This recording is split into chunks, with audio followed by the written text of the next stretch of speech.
À la montagne, Dieu appelle, se révèle et parle. Dans le chapitre d'aujourd'hui, chapitre 25, nous lirons les versets 10 et 4 jusqu'à 14, les versets 17 et 18. Puis nous lirons les versets 21 et 22. La Bible déclare: ils feront un coffre en bois d'acacia, sa longueur sera de 125 cm, sa largeur et sa hauteur de 75 cm. Tu le couvriras d'or pur à l'intérieur et à l'extérieur. Et tu lui feras une bordure d'or tout autour. Tu fondras pour lui 4 anneaux en or et tu les mettras à ses 4 coins, 2 d'un côté et 2 de l'autre. Tu feras les barres en bois d'acacia et tu couvriras d'or. Tu passeras les barres sur les côtés du coffre pour qu'elles servent à son transport. Verset 17. Tu feras un couvercle en or pur, sa longueur sera de 125 cm et sa largeur de 75 cm. Tu feras 2 chérubins en or battu, aux 2 extrémités de ce propitiatoire. Verset 21.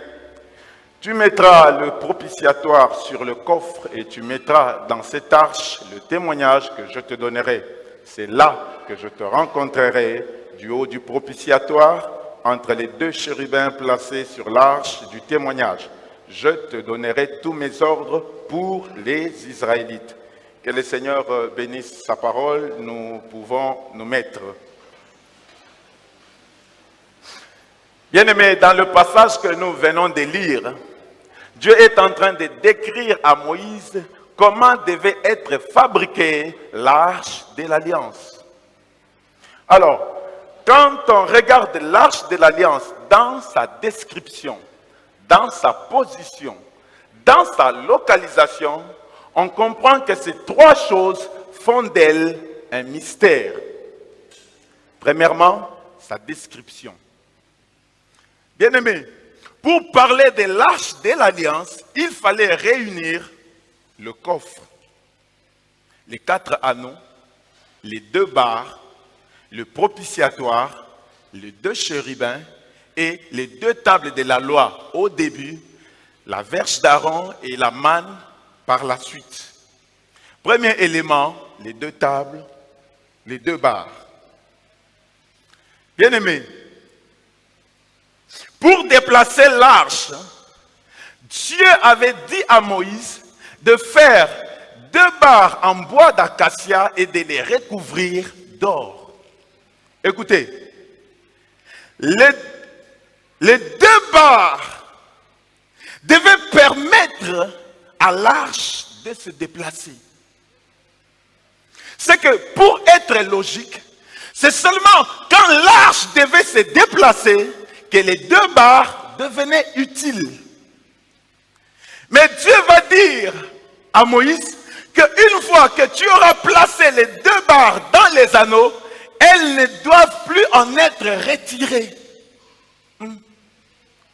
C'est que même immobile, l'arche était toujours portée par les 2 barres. C'est que là où il y avait l'arche de l'Alliance, là aussi se trouvaient les 2 barres. Maintenant, je renverse. C'est que là où il y avait les 2 barres, là aussi se trouvait l'arche de l'Alliance. Que veut dire les 2 barres? Les 2 barres symbolisent la parole de Dieu et l'Esprit de Dieu. Parce que c'est par la parole de Dieu que Dieu se déplace. C'est par l'Esprit de Dieu que Dieu se déplace. Deuxièmement, là où il y a la parole de Dieu, là se trouve Dieu. Là où il y a l'Esprit de Dieu, c'est là où se trouve Dieu. Voilà pourquoi le psalmiste dans Psaume 107, le verset 19 dit: dans leur détresse, ils crièrent à l'Éternel, il les a envoyé sa parole les guérit. Et l'apôtre Jean, dans son évangile au chapitre 1er, il est en train de dire que la parole était Dieu. Et à la femme samaritaine, Jésus lui dit, Dieu est esprit. Donc là où il y a la parole de Dieu, là se trouve Dieu. Là où il y a l'esprit de Dieu, là se trouve Dieu. Mais quand nous allons maintenant dans 2 Chroniques chapitre 5, verset 9, la Bible nous dit que dans le temple de Salomon, les 2 marches de l'arche de l'Alliance avaient une longueur telle que leur extrémité se voyait même à distance de l'arche, pas de l'extérieur. C'est que dans le tabernacle de Moïse, les 2 barres de l'arche étaient courtes par rapport aux 2 barres de l'arche dans le temple de Salomon.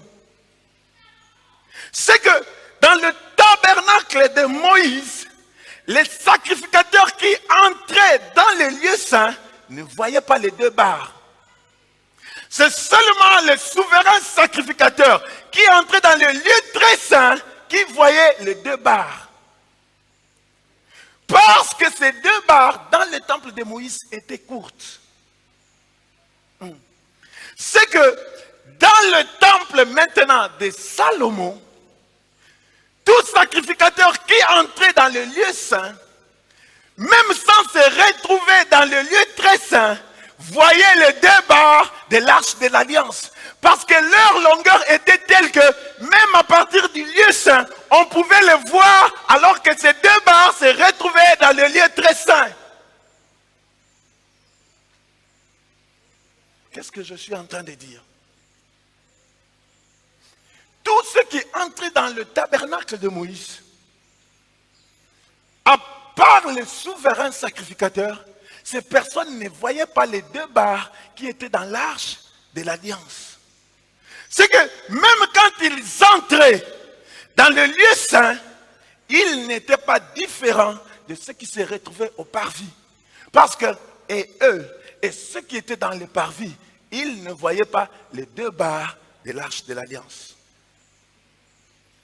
Or, le tabernacle de Moïse a été dressé dans le désert, qui est l'image de la terre. Le temple de Salomon a été construit dans la terre promise, qui est l'image du ciel. Qu'est-ce que je suis en train de nous dire? Je suis en train de nous dire que dans le sacerdoce d'Aaron, seul le souverain sacrificateur recevait la parole à transmettre au peuple. Seul le souverain sacrificateur avait l'onction sacerdotale. Voilà pourquoi Moïse, en tant que souverain sacrificateur, non pas en tant que prophète, Moïse, en tant que souverain sacrificateur, en descendant de la montagne, avait seul le visage qui rayonnait, parce qu'il venait de la présence de Dieu. Et Moïse, en tant que souverain sacrificateur, en descendant de la montagne, était le seul qui apportait les instructions de Dieu au peuple.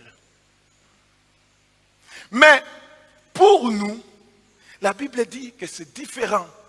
Parce que la Bible nous dit, nous sommes un royaume de sacrificateurs.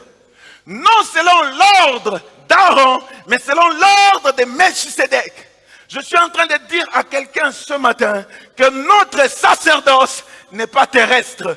Notre sacerdoce, il est céleste. Tu ne me comprends pas. Qu'est-ce que je suis en train de te dire? Je suis en train de te dire, tu n'as pas besoin de te retrouver au ciel pour recevoir la parole de Dieu. Tu n'as pas besoin de te retrouver au ciel pour être baptisé du Saint-Esprit. Parce que dans le sacerdoce de Melchisédek, Dieu a fait en sorte que tout sacrificateur, dès qu'il entre dans les lieux saints, où qu'il soit, ça veut dire que même ici à Lemba Salongo, dès que tout sacrificateur entre dans les lieux saints, que le Saint-Esprit lui soit accordé. Dès qu'il entre dans la présence de Dieu, que Dieu lui parle. Je suis en train de dire à quelqu'un ce matin, Dieu va te parler. Je suis venu dire à quelqu'un ce matin, Dieu va te remplir de son esprit.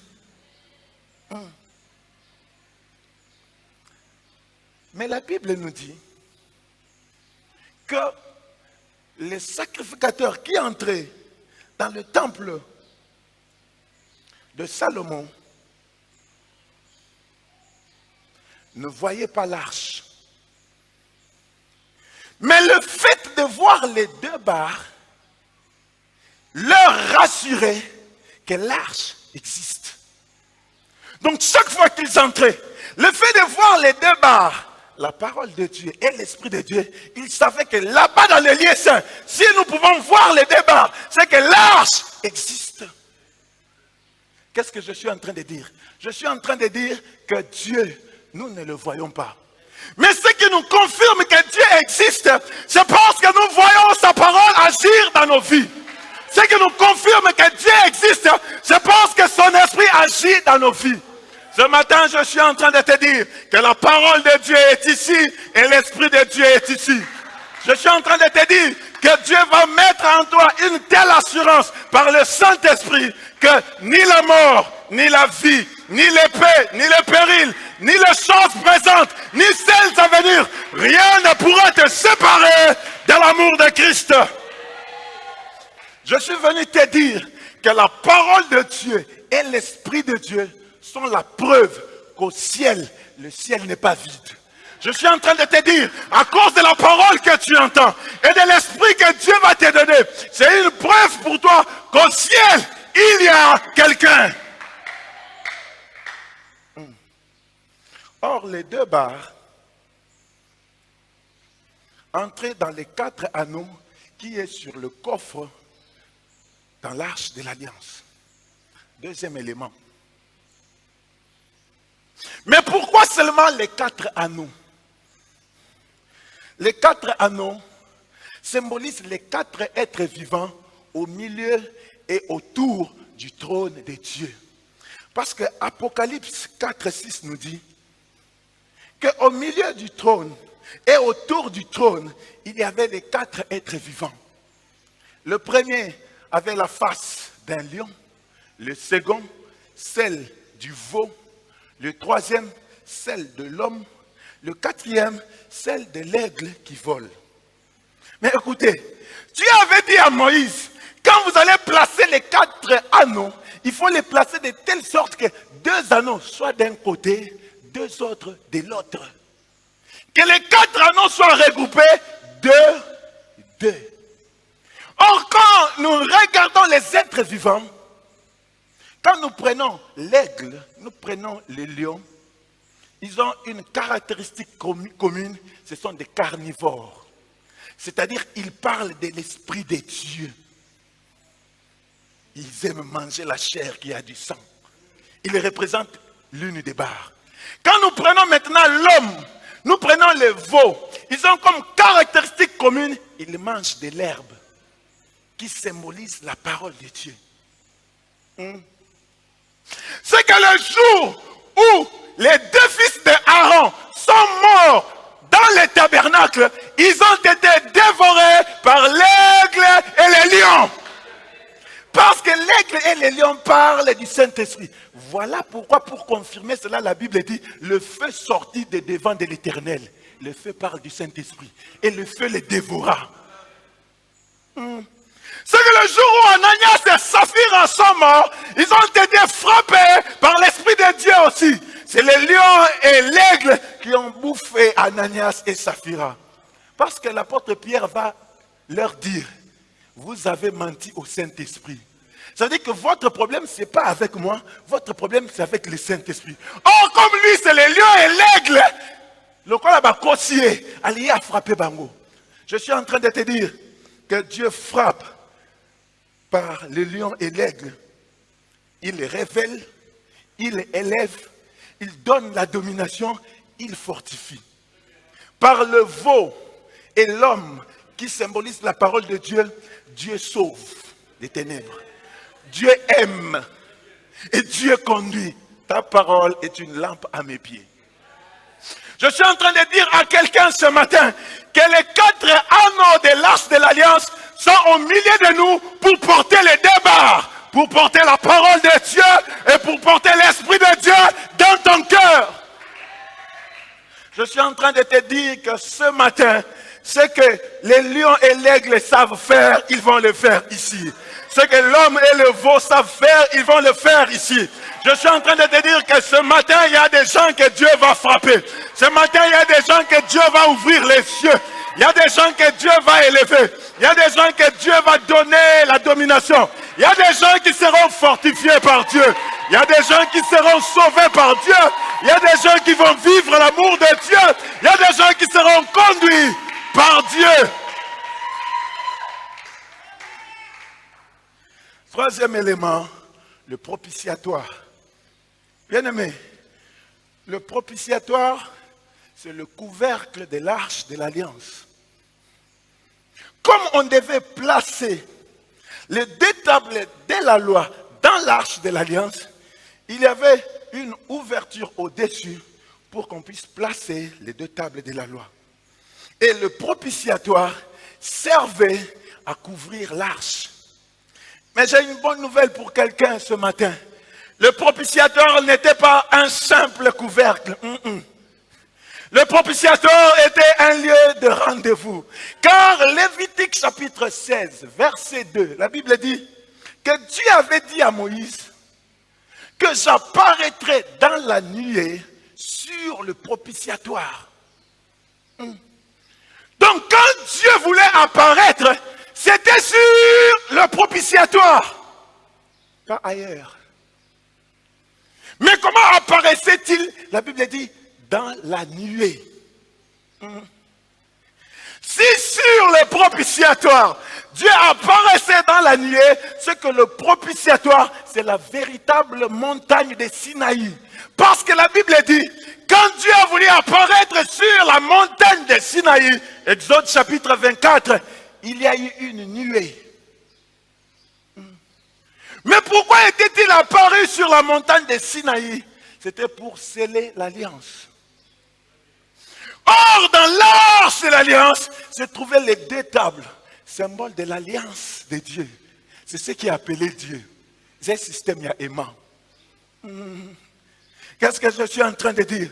Je suis en train de dire que quand Dieu apparaissait sur le propitiatoire, dans la nuée, c'était pour entrer en alliance avec toi, avec moi. Quand Dieu apparaissait sur le propitiatoire, dans la nuée, c'était pour traiter les questions d'alliance. Je suis en train de dire à quelqu'un ce matin qu'il y a des alliances qui vont tomber dans ta vie ce matin. Je suis venu te dire que le matin d'aujourd'hui est un matin d'alliance entre toi avec Dieu. Des alliances qui avaient eu le dessus sur toi à cause du sang, à cause de la chair, à cause de la volonté des hommes. Ces alliances vont tomber pour laisser la place à l'alliance de Dieu. Car ma Bible déclare à tous ceux qui l'ont reçu, à ceux qui croient en son nom, la parole leur a donné le pouvoir de devenir enfants de Dieu, lesquels sont nés non du sang, ni de la chair, non de la volonté de l'homme, mais de Dieu. J'ai une bonne nouvelle pour toi ce matin. Écoute, l'alliance de Dieu ce matin va primer dans ta vie pour tes projets, pour ta glorification, pour ta santé, pour ta vie.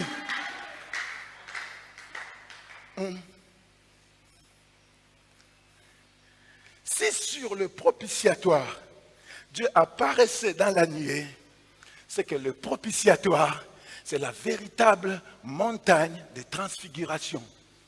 Parce que la Bible nous dit, quand il fallait faire disparaître Moïse, quand il fallait faire disparaître Élie, quand Dieu a voulu confirmer son choix, il a fait apparaître la nuée.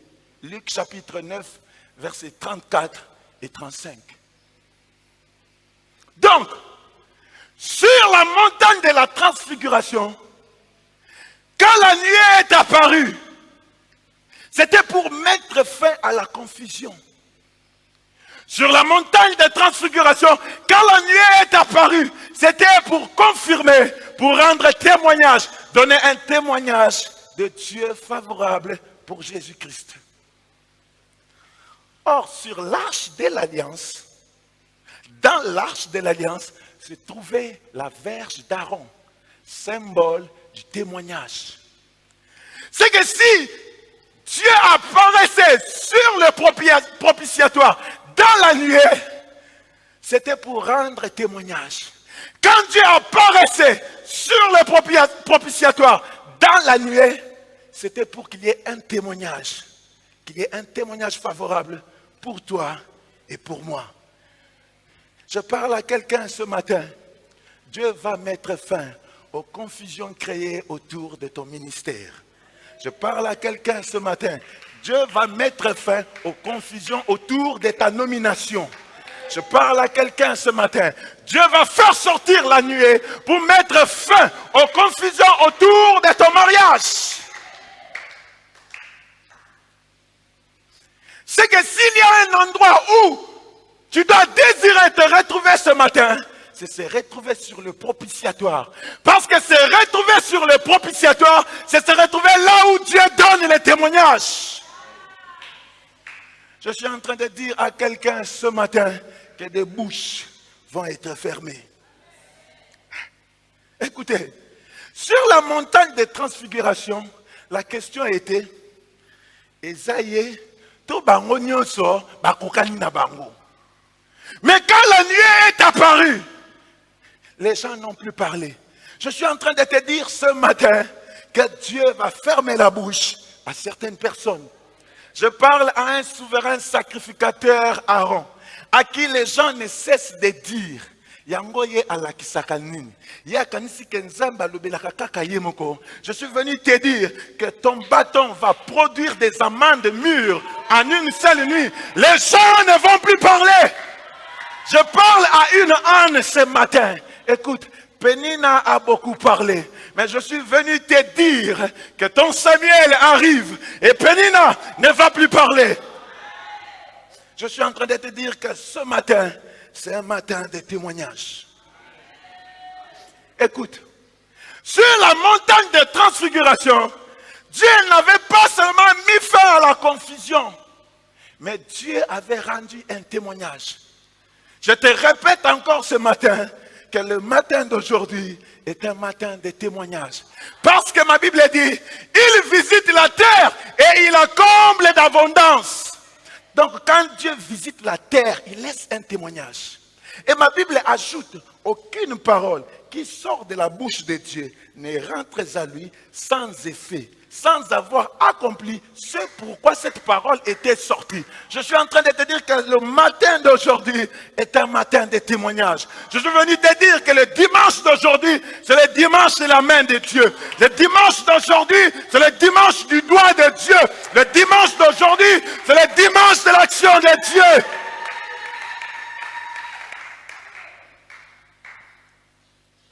Si sur le propitiatoire, Dieu apparaissait dans la nuée, c'est que le propitiatoire, c'est le trône de Dieu. Parce que Apocalypse 14, verset 14, nous dit, je regardais et j'ai vu une nuée blanche. Sur cette nuée était assis quelqu'un qui ressemblait à un fils de l'homme. Mais regardez, pour que Dieu donne la manne à Israël, la Bible dit que la veille, il y a eu une nuée qui est apparue.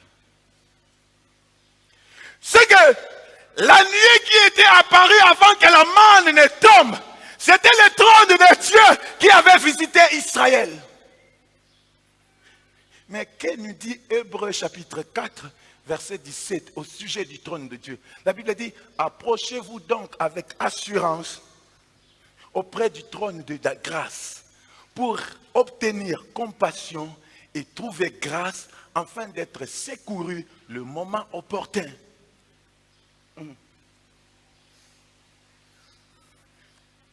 Or, dans l'arche de l'alliance, se trouvait aussi la manne, symbole des bontés de Dieu, de la fidélité de Dieu, de la grâce de Dieu, du secours de Dieu. Pour dire aux générations futures que lorsque Israël a eu besoin d'être secouru, Dieu n'a pas dérogé à ses responsabilités. Pendant 40 ans, chaque jour, Dieu a donné la manne à Israël. Bien-aimé, la manne qu'Israël récupérait chaque matin ne leur était pas donnée parce qu'Israël était fidèle à Dieu. C'était une grâce.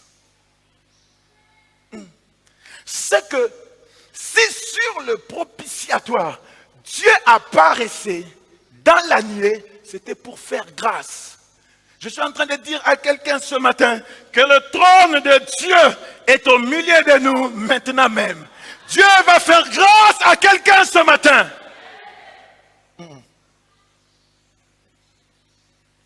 Mais regardez, Lévitique 16, verset 13, nous dit que quand le souverain sacrificateur entrait dans le lieu très saint, il devait brûler le parfum pour que la nuée du parfum puisse couvrir le propitiatoire.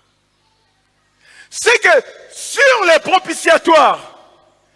propitiatoire était un lieu où la nuée de Dieu et la nuée du parfum se rencontraient. Qu'est-ce que je suis en train de dire? Je suis en train de dire, Dieu se manifeste là où l'homme le cherche dans la prière. Parce que ma Bible dit, Dieu écoute les prières. Je suis venu dire à quelqu'un ce matin que Dieu attend ta prière pour manifester sa gloire. Je suis venu te dire que le matin d'aujourd'hui, c'est un matin de la rencontre entre la prière de l'homme et la gloire de Dieu. Mais pour qu'il y ait cette rencontre, la Bible dit qu'une vie devait être présentée à Dieu. Or, chaque année, le souverain sacrificateur, quand il entrait dans le lieu très saint, au lieu d'amener une vie, il présentait deux vies à Dieu. Sa vie et la vie de l'animal qui était dans le sang qu'il apportait. Et Dieu le renvoyait encore et encore. Parce que ce que Dieu cherchait, c'était une vie. Et lui venait avec deux vies. Voilà pourquoi chaque année, ce sacrifice n'a jamais été parfait. Or, quand à la croix, notre souverain sacrificateur, en train de se vider de son sang, portant la couronne d'épines, va dire, entre tes mains, Père, je remets mon esprit. La condition que Dieu avait posée depuis tous les siècles venait d'être réalisée. Parce que dans le lieu saint, notre souverain sacrificateur ne s'est pas retrouvé debout devant le propitiatoire, mais il s'est retrouvé couché sur le propitiatoire en train de donner sa propre vie. C'est une bonne nouvelle pour quelqu'un ce matin. Ta bénédiction ne peut plus être différée. Je suis venu dire à quelqu'un ce matin, ta bénédiction ne peut plus être reportée. Parce que sur la croix, notre souverain sacrificateur n'a donné qu'une seule vie. Pour que toi tu entres en alliance avec Dieu. Pour que Dieu te donne un témoignage favorable. Pour que la bénédiction d'Abraham puisse avoir en toi son accomplissement.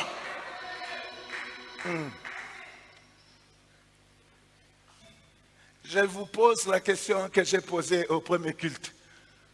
Combien d'éléments j'ai déjà abordés? Mais en réalité, j'ai parlé de tout, sauf les deux chérubins. Maintenant, je descends.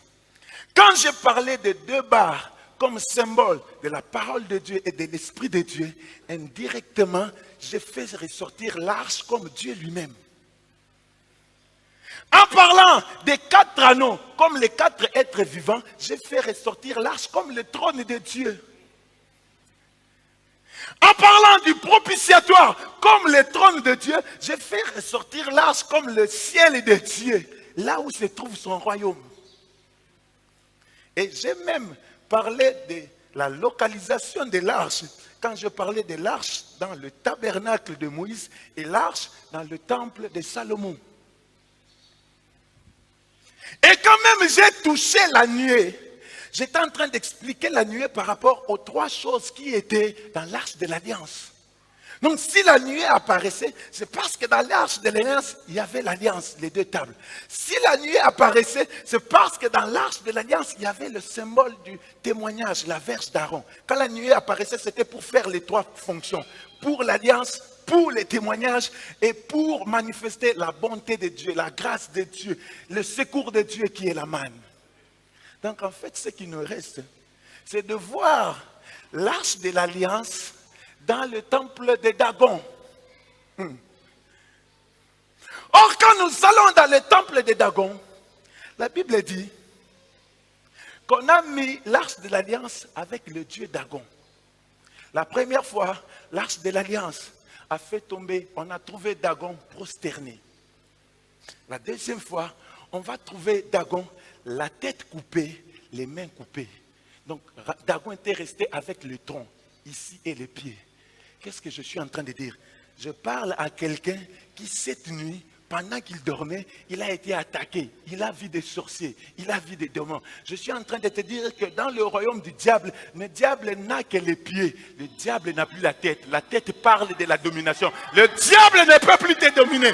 Dans le royaume du diable, le diable n'a que les pieds. Il n'a pas les mains. C'est-à-dire qu'il ne peut plus agir. Dans ta vie, tu le verras. Mais pour te nuire, il ne peut plus te nuire. Parce que la tête du serpent a été coupée.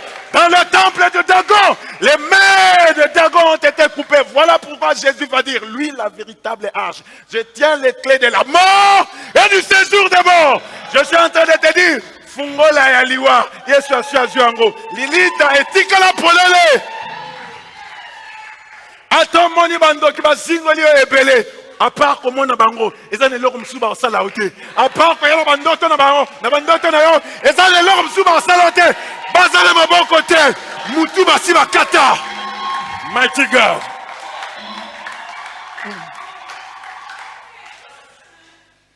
La position de l'arche de l'alliance.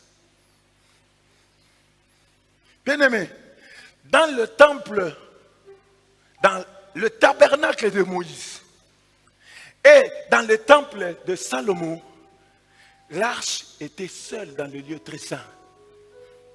Le chandelier, la table de pain de proposition, et tous partagés, le lieu saint. Mais le lieu très saint, il n'y avait qu'un seul occupant, c'est l'arche de l'alliance. Je suis en train de dire à quelqu'un, tu verras la gloire de Dieu. L'une des vérités, c'est que Dieu ne partage pas sa gloire avec les autres. Il est seul. Dans ta vie, si tu veux voir les miracles de Dieu, commence par laisser Dieu avoir le 100% du contrôle de ta vie. Mais, dans le temple de Moïse, et même dans le tabernacle, l'arche était toujours cachée. Même quand il fallait se déplacer, l'arche ne se déplaçait pas à découvert. L'arche était toujours couverte. Qu'est-ce que je suis en train de nous dire? La deuxième vérité que nous apprenons de la position de l'arche, c'est que Dieu est un Dieu qui se cache. Voilà pourquoi Ésaïe 45, verset 15 dit, tu es le Dieu, tu es un Dieu qui te cache. Toi, le Dieu d'Israël, le Sauveur. Et le secret pour voir Dieu, c'est de le chercher. Voilà pourquoi l'apôtre Paul va dire qu'il a voulu qu'il cherchasse les seigneurs et qu'il s'efforçasse de le trouver, même en tâtonnant, quoi qu'il ne soit pas loin de chacun de nous. Yoka, Zambé Balukakayi. Si tu es venu ici pour que Dieu te parle, Dieu va te parler. Si tu es venu ici pour que Dieu te touche, Dieu va te toucher. Parce que ma Bible dit, ceux qui me cherchent me trouvent. Que Dieu bénisse sa parole.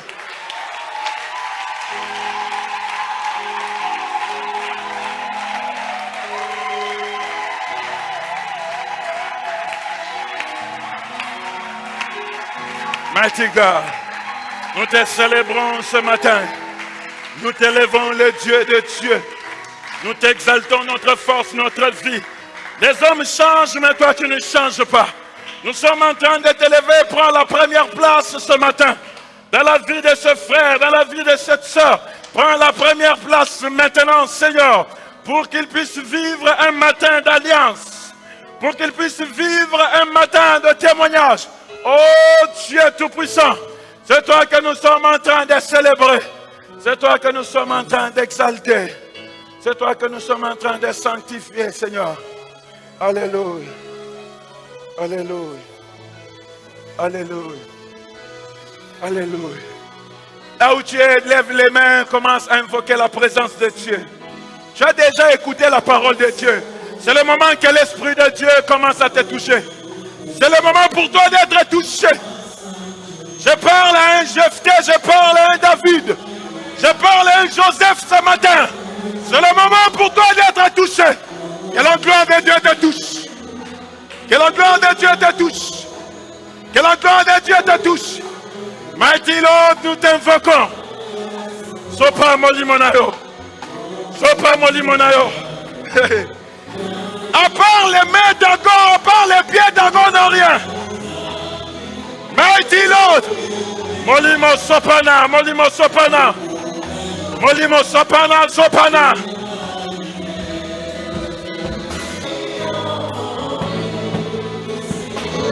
Mokeli yali golose omono soyanga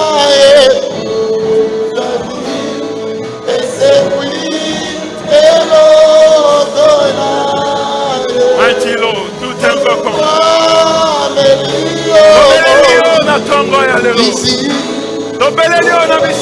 Bien-aimé, lève ta voix. Et lève ta voix, commence à prier. Élève ta voix, commence à prier. Élève ta voix, commence à prier.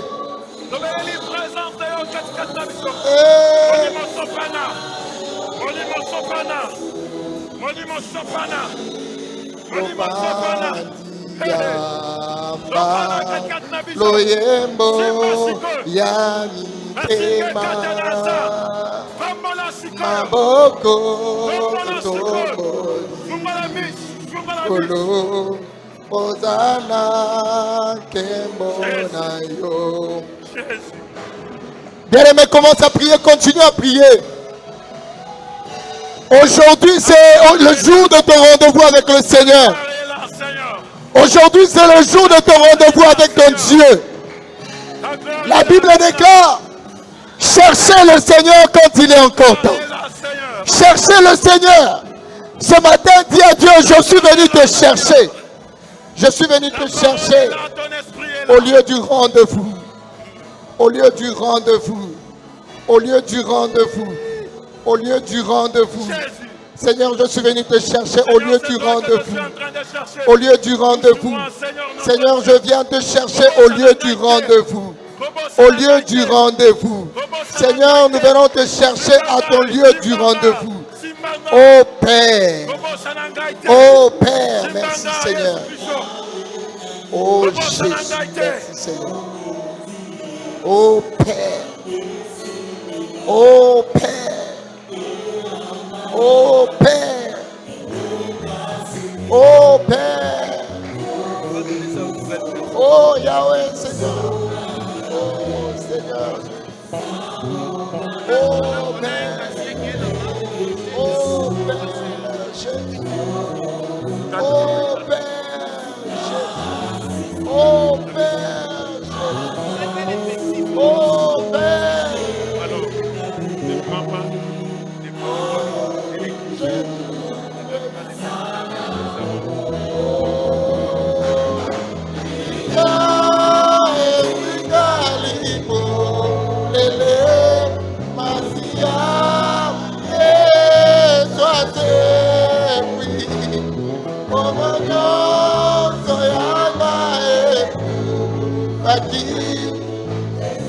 Alléluia.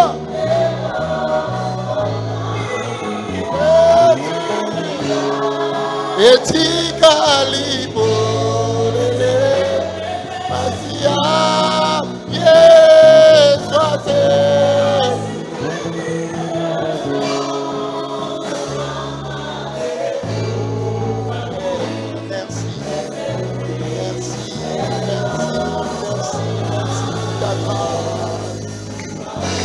Oh Jésus, oh Oh Jésus, oh Jésus, oh Père, oh Jésus, oh Père, oh Père. Que bonheur. Écoute maintenant. Je reviendrai sur les mêmes paroles que l'homme de Dieu nous a dit ce matin. Le propitiatoire, ce n'est pas un lieu comme tous les autres endroits, mais c'est le lieu du rendez-vous. Je dirais encore le propitiatoire ce matin, c'est le lieu convoqué par Dieu selon sa suprématie pour rencontrer l'homme, pour faire du bien à l'homme. Lorsqu'il est allé devant la tombe de Lazare, Lazare n'est plus resté dans la tombe. Il y a quelque chose qui a changé dans la vie de Lazare. Lorsqu'il est allé à la rencontre de cet homme qu'on appelait Zachée, la Bible dit qu'il était en train de passer. Mais lorsqu'il a rencontré Zachée, la vie de Zachée a changé. Aujourd'hui, il y a quelque chose que Dieu veut faire dans ta vie qui va te faire oublier tout ton passé. Aujourd'hui, il y a une histoire de quelqu'un qui va changer parce que celui qui est Dieu est là parmi nous. Le rendez-vous du propitiatoire. Du propitiatoire. Est-ce qu'on peut ensemble rester calme d'abord? Mais nous voulons élever nos mains. Élever le Seigneur. Afin que le Seigneur répande en nous toutes les bénédictions. La Bible dit que je remplacerai les années qu'ont dévoré la sauterelle. Tes douleurs, tes maladies, tes problèmes ont ce matin une solution. Tes difficultés, même ton chômage, ce problème dans ton mariage, ce matin trouvera une solution. Est-ce qu'ensemble nous pouvons croire cela en élevant nos mains? Dis à Dieu, Seigneur, je ne compte que sur toi. Je ne compte que sur toi. Je suis venu dans ces lieux de rendez-vous parce que je suis fatigué des médecins. Parce que je suis fatigué de ce que les hommes me disent. Je suis fatigué, mais je compte que sur toi. En ces lieux, aujourd'hui, je ne compte que sur toi. Élève ta voix, commence à prier. Élève ta voix, prie. Dis à Dieu, je ne compte que sur toi. Ces problèmes qui est à la justice, ces problèmes qui est en train de te déranger, dis à Dieu, je ne compte que sur toi. Élève ta voix, prie, prie, prie, prie, prie, prie. Élève ta voix, dis à Dieu, je ne compte que sur toi, Père. Seigneur, aujourd'hui, je sais que tu es capable de faire quelque chose. Aujourd'hui, je sais que tu es capable de faire quelque chose. Aujourd'hui, je sais que tu es capable de faire quelque chose. Je sais que tu es capable de guérir. Je sais que tu es capable, Seigneur, d'agir dans la vie de ton peuple, Seigneur. Oh, fais quelque chose, Seigneur. Fais quelque chose, Seigneur. Transforme. Y a-t-il quelqu'un qui est malade? Parle à Dieu. Y a-t-il quelqu'un qui a un problème? Parle à Dieu. Y a-t-il une situation qui te dérange? Parle à Dieu. Parle à Dieu. Car c'est dans le lieu du rendez-vous que le Seigneur t'entend. C'est dans le lieu du rendez-vous que le Seigneur te parle. C'est dans le lieu du rendez-vous que le Seigneur exauce ta prière. Parle à Dieu. Parle à Dieu. Parle, parle. Alléluia. Parle à Dieu. Il y a une situation dans ta famille qui doit changer. Il y a une situation dans ta maison qui doit changer. Alléluia. Oh Père, fais quelque chose, fais quelque chose, fais quelque chose. Alléluia. Yeshua Aliyawa. Yeshua Aliyawa. Yeshua Aliyawa. Yeshua Aliyawa. Yeshua Aliyawa. Yesu azali awa, Yesu azali awa, Yesu azali awa. Alléluia. Soki Yesu nanga akitiawa, naebaka te napesa ye nini. Nyonso yazali eza se Yesu. Amema ngambo ya bomoi na ngai, andima ngambo ya mikumba na ngai, andima ngambo ya botumba na ngai. Bolinga boye Jésus, alléluia. Yesu azali awa, belela Yesu azali awa. Kolo azali awa, il est là parmi nous.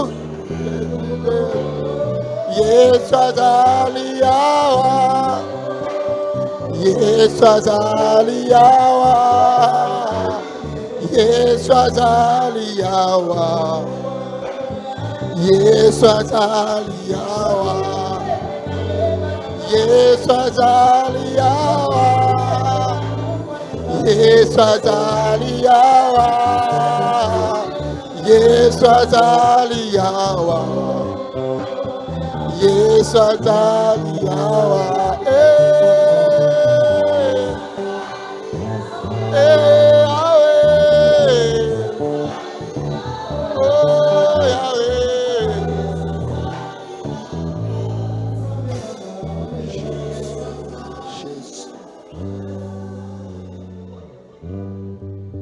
Est-ce que quelqu'un peut acclamer très fort le Seigneur?